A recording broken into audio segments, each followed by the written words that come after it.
I am Dr. Sandeep Naini, Senior Consultant Neurologist, Apollo Hospitals, Jubilee Hills, Hyderabad. Brain stroke వచ్చిందని ఎలా గుర్తిస్తాము, దానికి ఇమ్మీడియట్గా ఎలాంటి చికిత్స ఉంటుంది?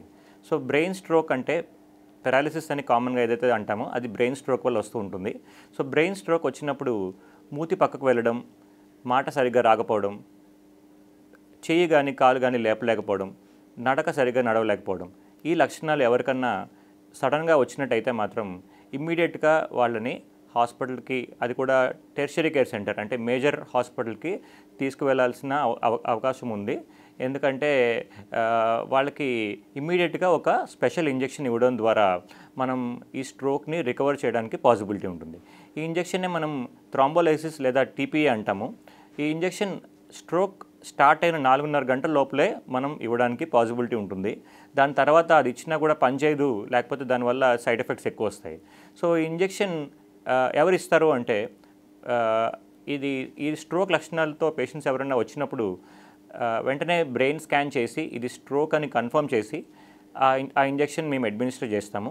ఈ ఇంజెక్షన్ ఇవ్వడం ద్వారా ఏదైతే పారాలిసిస్ వచ్చిందో, లేకపోతే ఏదైతే మాట ప్రాబ్లం వచ్చిందో ఇది రికవర్ అవ్వడానికి చాలా మంచి ఛాన్సెస్ ఉంటాయి. కాకపోతే ఇంజెక్షన్ ఇచ్చిన వెంటనే ఆ ఇంప్రూవ్మెంట్ అనేది రాకపోవచ్చు, బట్ వితిన్ ఫ్యూ డేస్ దానివల్ల వచ్చే చేంజెస్ మనకి కనిపిస్తాయి.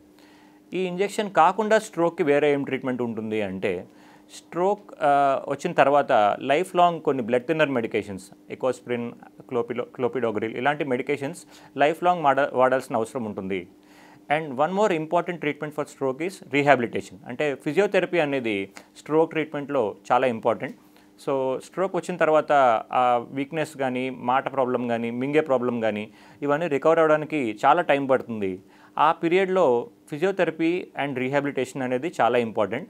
డైలీ ఇంటెన్స్ ఫిజియోథెరపీ చేస్తే ఓవర్ 3 to 6 months టైంలో ఏదైతే వీక్నెస్ వచ్చిందో, ఏదైతే మాట ప్రాబ్లం వచ్చిందో ఇది రికవర్ అవ్వడానికి మంచి టైం ఉంటుంది. సో బ్రెయిన్ స్ట్రోక్ వచ్చిన తర్వాత ఇమ్మీడియట్ ట్రీట్మెంట్ కంప్లీట్ చేసిన తర్వాత మనం లాంగ్ టర్మ్ ట్రీట్మెంట్ మీద ఫోకస్ చేయాలి, రీహాబిలిటేషన్ మీద ఫోకస్ చేయాలి.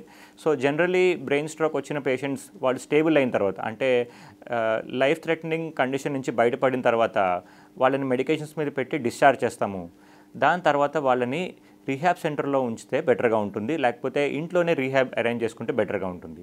రీహాబ్ అంటే ఏంటి అంటే, వాళ్ళకి చేతులు కాళ్ళు వీక్నెస్ ఉంటే చేతులు కాళ్ళు ఎక్సర్సైజ్ చేయించడం, నడవడానికి ప్రాబ్లం ఉంటే, బ్యాలెన్స్ ప్రాబ్లం ఉంటే వాళ్ళ చేత నడిపించడం, మింగే ప్రాబ్లం ఉంటే మింగడానికి ఎక్సర్సైజ్ చేయించడం, సో బ్యాలెన్స్ ప్రాబ్లం ఉంటే బ్యాలెన్స్ ఇంప్రూవ్ అయ్యేటట్టు ఎక్సర్సైజ్ చేయించడం, ఇలాంటివన్నీ రీహాబిలిటేషన్లో చేస్తూ ఉంటారు.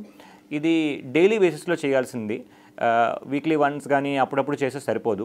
డైలీ బేసిస్లో ఇంటెన్స్ ఫిజియోథెరపీ చేస్తే వీక్నెస్ కానీ, మనకి వేరే బ్యాలెన్స్ ప్రాబ్లమ్స్ కానీ ఇంప్రూవ్ అవ్వడానికి మంచి ఛాన్సెస్ ఉంటాయి.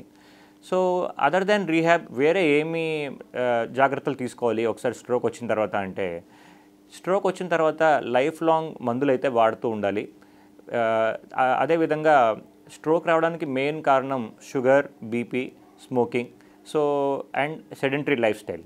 సో స్ట్రోక్ వచ్చిన వాళ్ళు లైఫ్ లాంగ్ షుగర్, బీపీ మంచిగా కంట్రోల్లో పెట్టుకోవాలి, స్మోకింగ్ కంప్లీట్గా స్టాప్ చేయాలి, అదేవిధంగా ఎక్సర్సైజ్ రెగ్యులర్గా చేయాలి, వాకింగ్ చేయడం, మంచి డైట్ తీసుకోవడం, లైఫ్ స్టైల్ మోడిఫికేషన్ అనేది స్ట్రోక్ వచ్చిన పేషెంట్స్కి చాలా ఇంపార్టెంట్. దీంతోపాటు వాళ్ళు రెగ్యులర్గా వాళ్ళ health checkup or routine blood tests every 3 months, every 6 months check చేసుకుంటూ ఉండడం, హార్ట్ ఫంక్షన్ ఎలా ఉందనేది ఈసీజీ, 2D ఎకో ఇవి కూడా ఫ్రీక్వెంట్గా చెక్ చేసుకుంటూ చేస్తూ ఉండాలి. డైట్ ఎలాంటి డైట్ తీసుకోవాలి అంటే హెల్దీ డైట్ తీసుకోవాలి. బాగా ఫ్రూట్స్, వెజిటబుల్స్ ఇలాంటివి ఎక్కువ ఇంక్లూడ్ చేయాలి. రెడ్ మీట్ని అవాయిడ్ చేయాలి, ఆల్కహాల్ని అవాయిడ్ చేయాలి. సో బ్యాలెన్స్ డైట్ తీసుకోవడం ద్వారా మంచి రెగ్యులర్ ఎక్సర్సైజ్ ఫాలో చేయడం వల్ల లాంగ్ టర్మ్లో మంచి ఇంప్రూవ్మెంట్కి ఆస్కారం ఉంటుంది. అండ్ ఫ్యూచర్లో మళ్ళీ స్ట్రోక్ రాకుండా మనం అవాయిడ్ చేయగలుగుతాం. Thank you.